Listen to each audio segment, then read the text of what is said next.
Hey everybody, Scotty, race car yah-yahs in the house, little cake in the background. What do you think of that song there, Scotty? I think it fits everyone to a T. Yeah. the whole gang. Kind of like Little Rascals, our gang. It fits the whole to a T. Well, don't turn it down, turn it up so they can. They don't know anything about cake and race car yah-yahs. Maybe a couple guys. How about that? But anyway. All right. Well, listen, we're on our way home from the Southwest. Or just rolled through Wichita, where it's a balmy 47 degrees, and that sucks, to be honest with you, really. We left you yesterday, what was it, 82, maybe? Somewhere there. Yeah. When we got out of town. And right now, rolling through south central Kansas, seeing the first sign of snow. Yeah. Scotty's car, I think, might have a little snow on it. I think Kirk Elliott said he might clean. I think I'll take that. Go out there and clean Scotty's car off for him. Help him out a little bit when he gets here. Surely not. So, yeah, maybe that's what he told me. Maybe wishful thinking it'll all be melted That off. Scotty, his car is just buried out there. You ought to see it. Oh, snow all over it. See, told me I was smart because I parked up against the building. Well, you know, his car was buried. So anyway. Did you have fun down in the desert, bud? Yeah, I did. Yeah, good people, different people, a long ways from central Missouri, and it was an experience. Most unique venue that I think, I've been to a lot of venues. This is probably the most unique one that I think I've visited, though. Just being that it was on a tribal nation or a reservation or... Yeah, well, we want to thank Coca Paul, the whole tribe there, for putting us up in a room and letting us do the paid-per-view and letting us come to just the getting casino the golf cart, and doing everything. I mean, yeah. Well, I only donated 20 peanuts. I donated 22 peanuts. Yeah, right.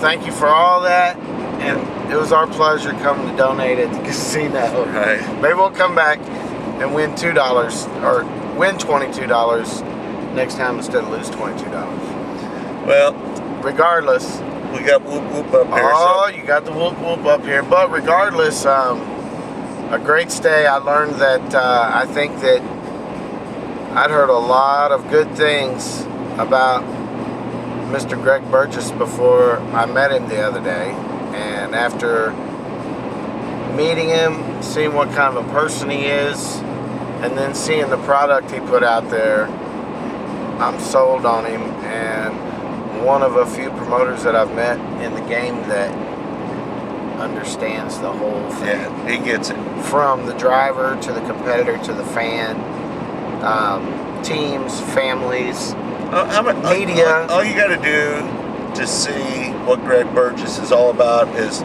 pay attention to the people that work for him. The people that work with him day in and day out, because you sense this loyalty to him. Yeah, loyalty off the bat. And I think that's what he brings to everything that he does. People feel like they can be loyal to Greg. Well, and that's something that is not, that's a natural thing. That's not something that you can just, do without with that integrity. Right. Well, that's it. And integrity is reputable and respectable, and that's what you get when you work with people like that. And being a man of your word, that's what it takes to make it work in this game. And I know a lot of you know what I'm talking about. Yeah. Because this road that we travel and the carnival that we all go up and down circus road for, it's politics.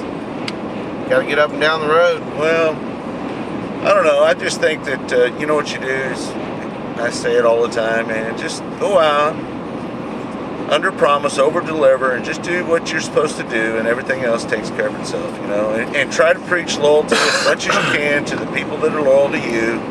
Screw the others that aren't loyal to you, and just be loyal to the people that are loyal to you. generally that takes care of itself, and that's what you see with great purchase, I think. I would think so. Yeah. Well, how many times I feel that I ought to seen you behind a pulpit with a big preacher's double lapel thing on. Who, me? Yeah. Why do you say that? What do you mean? You're a good pulpit preacher. Oh, I don't know about that. You are. I don't know about that. I can just see you with a Bible going to town. Right? Right? Well, anyway. Anyway, it's been a long drive. Been a long drive. Had a great time in the desert, deepest in the desert I've ever been. And can't wait to get back down there. Hey, we're going to be down season finale, pay-per-view on RacinBoys. Make sure everybody knows. I'm sure there's going to be a bunch of outlaw drivers there. Don't point at them like that, though. You make them feel intimidated. Yeah, right. I'm sure there's going to be a lot of drivers down there, and old man still got reflexes. That's all I can say. 20,000 to win, though, when we come back. Right. So it's going to be a lot of fun, and we want to thank again everybody for doing the pay-per-view broadcast with us. Man, I know it takes some money. We'll be doing it free radio down there in Mesquite, Texas. That'd be the next stop for us. Get to go see Lanny and Beverly. Right. So should we wrap up my buddy Bobby at the pit gate. Yeah, right. God damn it, Bobby. I want to see Beverly, Lanny's wife. I know she's been sick, so hopefully she's good. We've been thinking of you, Beth. Yeah, no doubt. Hope you're Anyway, doing well. Thanks again to all our sponsors of the broadcast too. You know who you are. Should we? Scotty and I last night were traveling down the road, and with one eye open.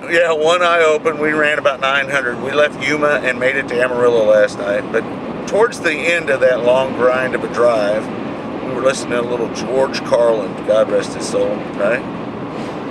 One of the best there ever was. And he had a cheer.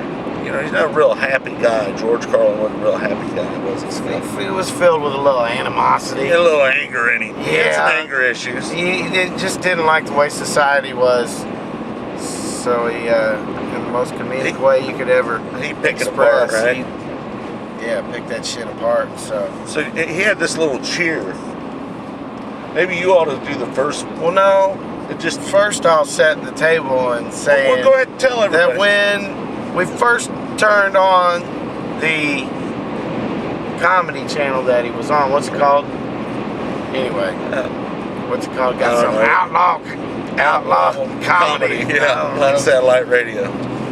But when we turned on George Carlin, I told you about this cheer, and I recited it right before it came on about, maybe 3 minutes later. We turned it up, and it was like the best of George Carlin. They were going through a lot of his skits. If I was a cheerleader, this is what I'd say.